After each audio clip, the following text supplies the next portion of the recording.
Leading procurement organizations are constantly reimagining their processes and operating models, but in today's unpredictable and fast-changing world, they are under more pressure than ever to deliver a high-level roadmap to building the procurement function of tomorrow. In Transform, a thought-provoking new podcast series from Art of Procurement in partnership with Globality, we spotlight the agenda-setting procurement leaders and companies who are changing the game and redefining the future of procurement. For this third episode in this special series, and the last episode in the series for 2021, I talked with Vanessa Pepperell, the Global COO and Strategy Procurement Vice President of Aquanima, the procurement company of Santander, and a number of other clients. And in this conversation, we dive into how Aquanima is driving digital transformation in services procurement. So let's go straight into the conversation, where I started by asking Vanessa if she found procurement or if procurement found her. Well, like many of us, procurement found me.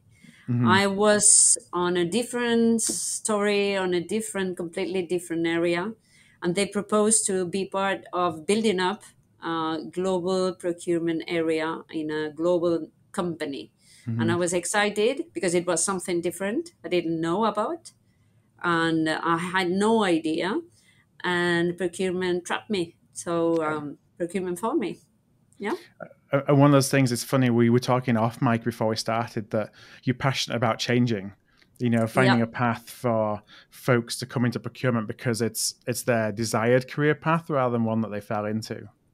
That's it. And I'm doing my best to get the young people to understand that procurement itself is a very successful professional career that they can face from the very first moment they finish, college. And I'm part of different initiatives in different colleges, like master with engineers, masterclass also at universities here in Madrid. So I'm fully committed, and I am doing my best to get to know. To get the people understand that procurement is no longer an administrative task. Right. It's much more than that, and it has a very very a very bright future ahead. And it gets value added for the business, and how we can impact over there. And we're actually talking about transformation today, and in this series, which is one of the things internally as procurement leaders that we can do to help make the profession more attractive for those to want to come and join, and also change those perceptions. Now, you work for an organization called Aquanima, and I wonder if you could just share, just for context for listeners who may not have come across Aquanima before, who you are, kind of what your model is, and who you support. Guanima, it's a procurement service provider. It's 20 years old, but it's part of Banco Santander Group. So it's part of a very large and global company with a global footprint. And we have this global footprint as well.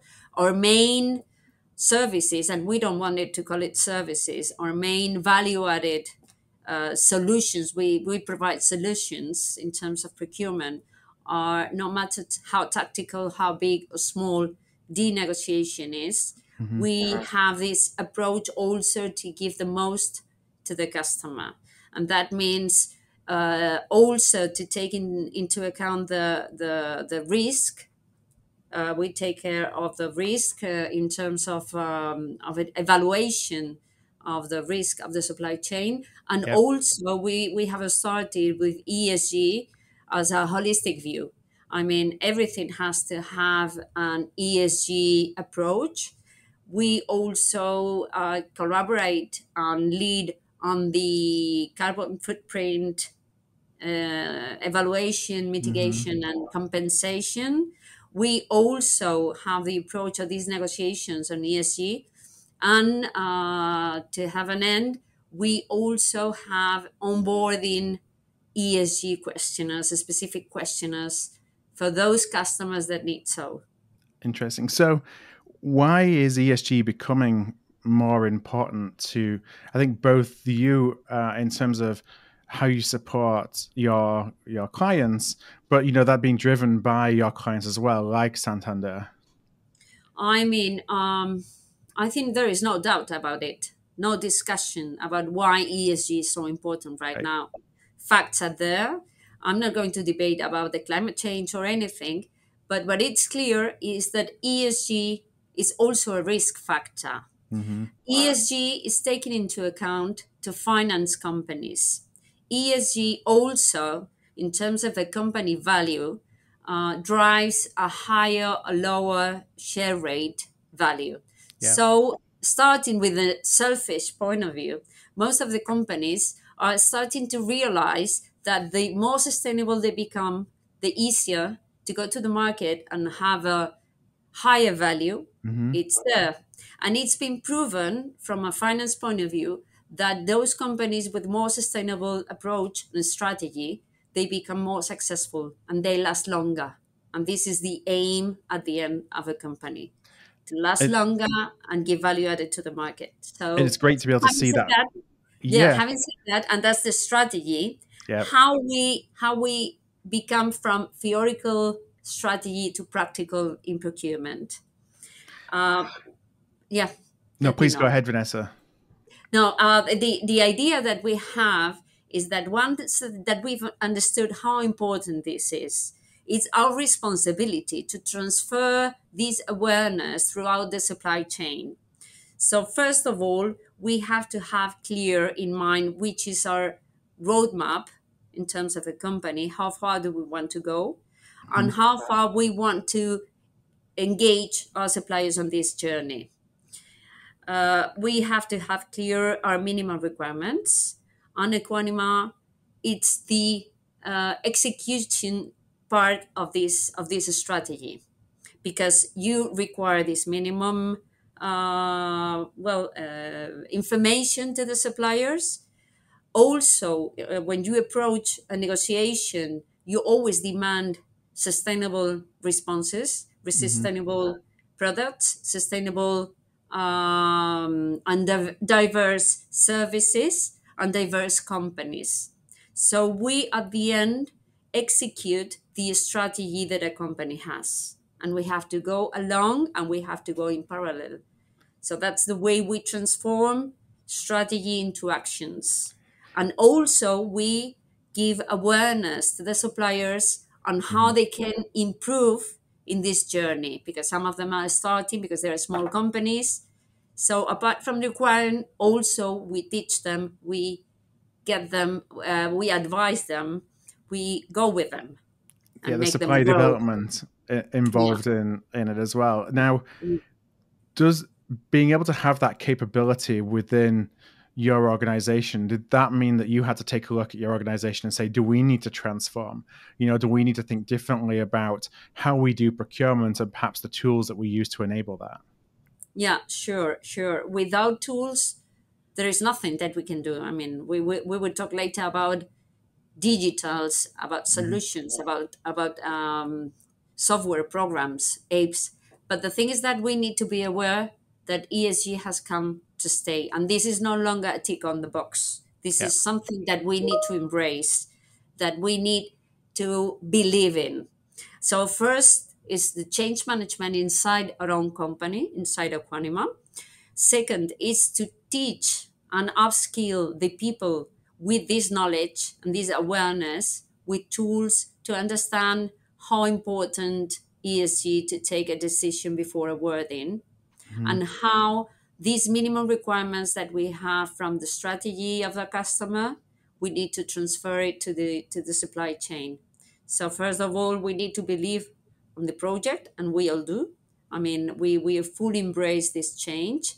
We have done several sessions internally to train people, to explain to the people with different examples how important is to control these in the supply chain, because it is also a reputational risk. Right.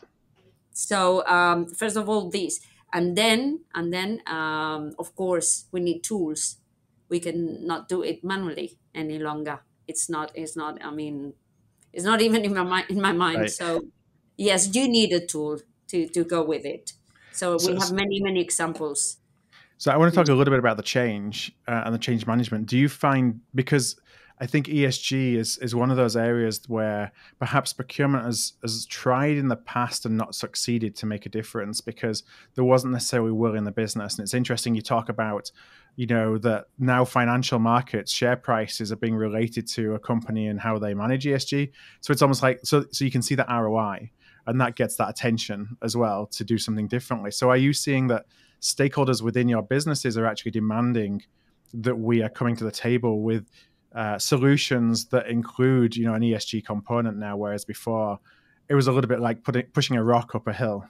Yeah, and not only that, we have a big challenge ahead because they want this, but at the same time, they want it cheaper, Yeah. and this is not possible yet. But the thing is that through pushing, I mean pushing in the good sense, pushing the market, pushing suppliers, you make them more imaginative, and they make more open to debate, innovation, and propose solutions with the same price, with no extra cost.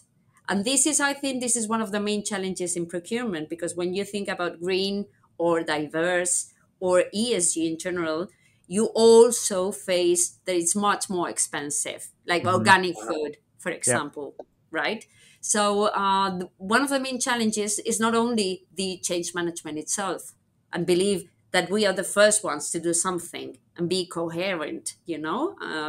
It's also that you need to find the square in the circle. We say it's to find and to balance cost and ESG both, and make the business also understand how far and how much do you want to pay if you want a sustainable solution, product, or service. But I think asking the questions, especially at the scope and the scale that you do, then drives innovation in the supply base to close that gap, because it's and this is where the supplier development comes in that you talked about before. It actually helps them, because if the fact this costs more money isn't going to be an excuse that flies, and it isn't, because everyone has these expectations, then that requires innovation. Some of these providers are very innovative and they can do that and they can bring it to you. But on the other hand, there needs to be collaboration related to that to help drive costs down. That's it. And that's why the whole, at least in Banco Santander, they're full committed. And this is one of the main goals, strategic goals for the bank in the coming years. They're fully aware that we need to embrace this change, and we need to do some efforts, even if sometimes it gets difficult to reach an agreement or to pay a little bit more. But we have very good examples of how to achieve both of goals. I mean, finance results, savings, but also green or sustainable solution at the same time. So when we talk about kind of the practicalities of then enabling that, you talked about the need for tools, because you need that to be able to scale any of these practices. You can't just do something even just on a process that's a written out process. You need tools to enable it. I wonder if you could talk a little bit about kind of the digital transformation that you've been undertaking that then underpins the practicalities of enabling and supporting more ESG goals. First of all, we have a tool for the onboarding. So these questionnaire, specific questionnaire for ESG, is fully automatized. And suppliers, they enter the information. We check it that it's everything right. We rate them, and we send them an action plan if the rating is not so. It's not the minimum that we require. Right. That's one place. But in the other, regarding negotiations, for example, and that's a very good example, we have been starting to work with Globality, and it gives us the possibility to comply with these minimum requirements, because you set the rules in the tool, and with artificial intelligence, the system itself discard those companies outside your minimum requirements. So you have in one point this automation, this speed that you need to perform, this time to market, but at the same time you have your compliance, and you're making sure that you're working with the right people, because they have done the job for you. And you set the rules, and it goes or everything behind scenes. How do you ensure that you have the right suppliers, or that you perhaps even identify suppliers that you weren't aware of to compete or to be part of category strategies, or even if it's a sourcing event, that meet those minimum requirements? So it's not just about discarding the ones that don't, if you know what I mean. Yeah, I know. We have different projects here. The first one is to have a stratification of suppliers, and we take into account different axes of analysis. One is the volume, of course, type of service, the type of where they're located, but also the strategy of the customer, also the trends of the market, also the trends of the service or product they deliver. And with all of that, we stratificate, we order our supplier base. And with this, we choose the most strategic ones to have this ESG onboarding, let's say, more deep dive detail with them. So we make sure that, first of all, we have clear which are our minimum requirements. Then we set in the tool these minimum requirements, but at the same time, we have this list of most important or relevant suppliers for the group. So we make sure that we combine both things. What kind of minimum requirements? I'm not asking necessarily for you to give away kind of the secret sauce, if you will, behind your sourcing process, and the guidelines and the rules. But for somebody who's listening and thinking, okay, how do I start thinking about whether a supplier, what should I be measuring them on in terms of whether they are somebody who is ESG compliant or not? I fully understand. The thing is that you have to start from the scratch, from the beginning. What means ESG? Environmental, social, and governance. Environmental, what means to be clean, to produce in the best way that you can produce your service or your product. Okay, no waste or minimum waste. Not use coal, or not being on a sector that creates pollution, for example. In terms of the S, social, to be diverse, to impact on your location. So if you work with local companies, small companies that delivers you the vegetables for your restaurant, that impacts on ESG. And the governance, good governance. That means that you have very clear direction, you have very transparent decision taking, you have your board of management with diversity, with different approaches, and all very clean, all very lean, and all very, very transparent. So I wouldn't say one thing, because it depends on the type of company or sector, but you need to start thinking what means ESG, and from that you can adapt to your own appetite, I would say, on how far do you want to go from there.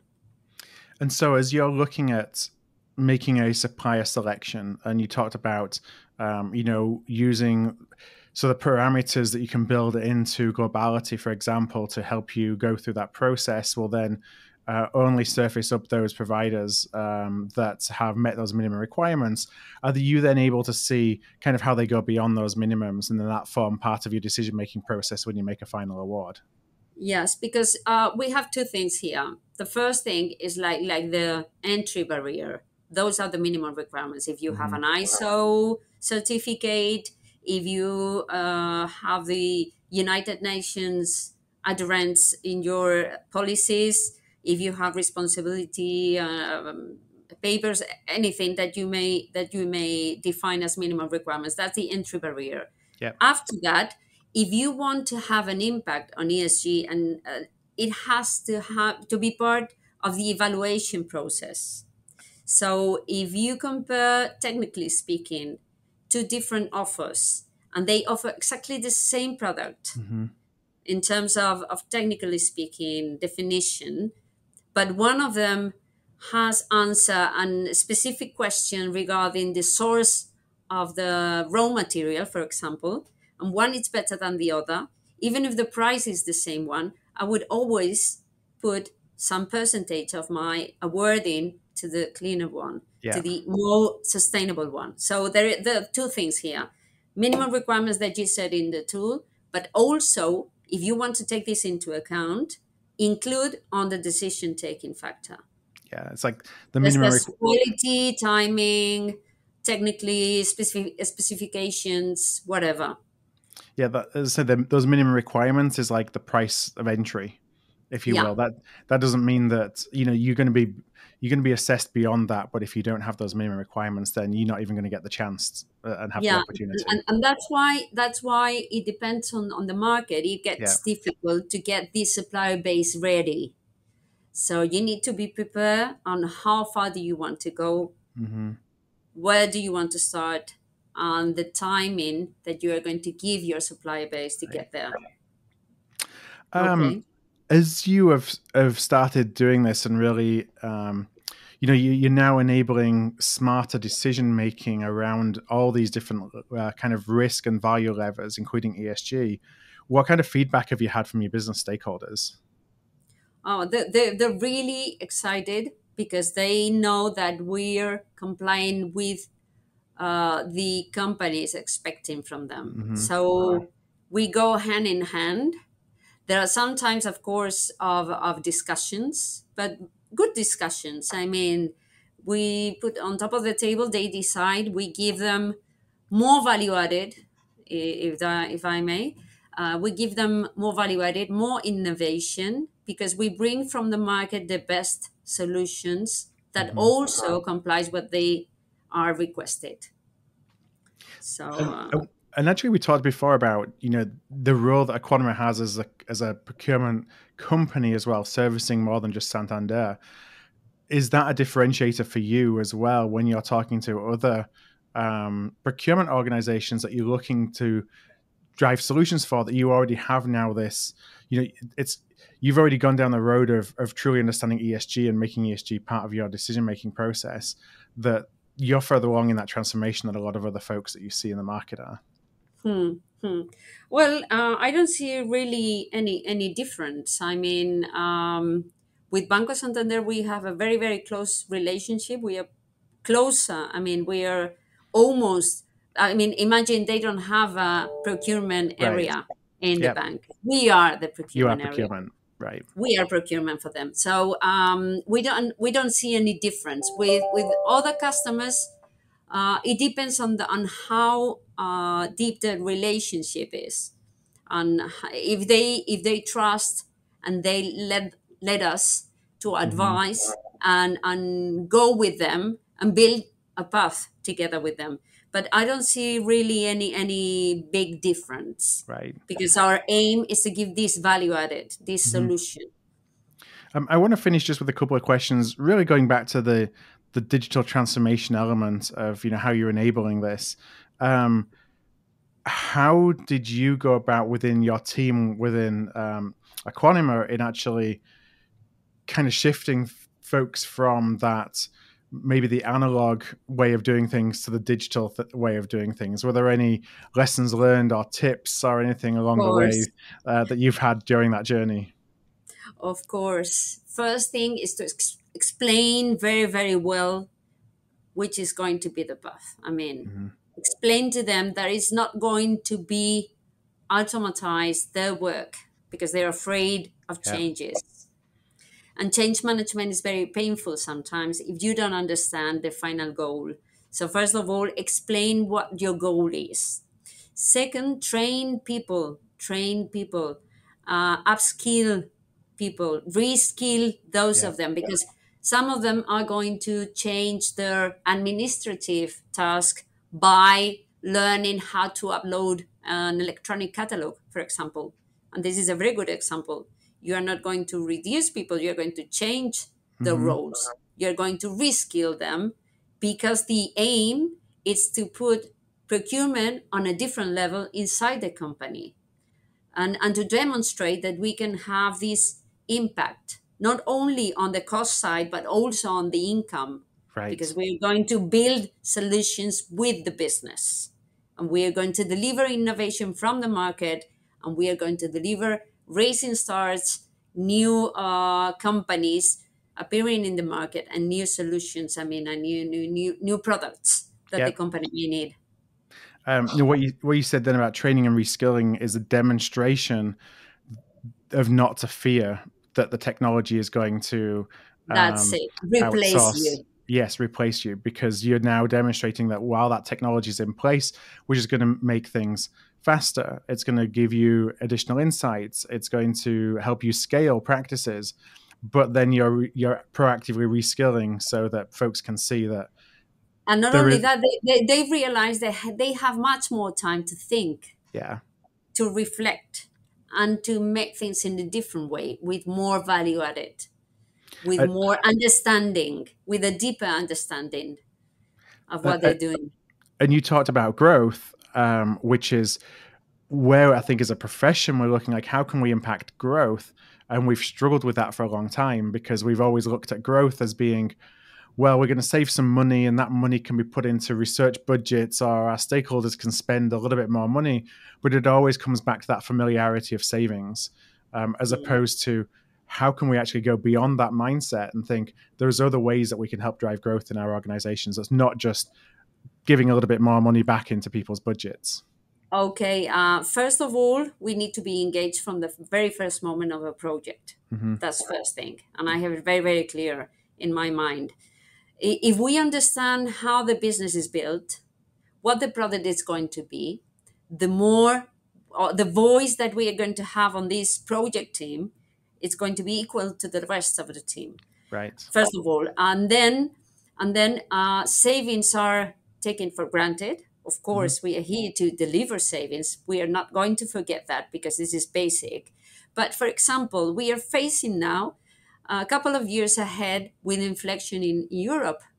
And it's been a long time that we didn't face this. So to me, cost avoidance, it's a concept that needs to be understood by the business. Yeah.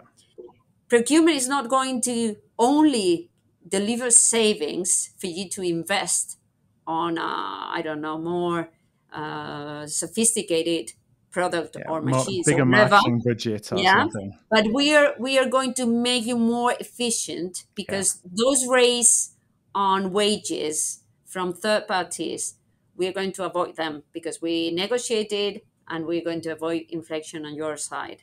And we are going to use these levers to negotiate with suppliers.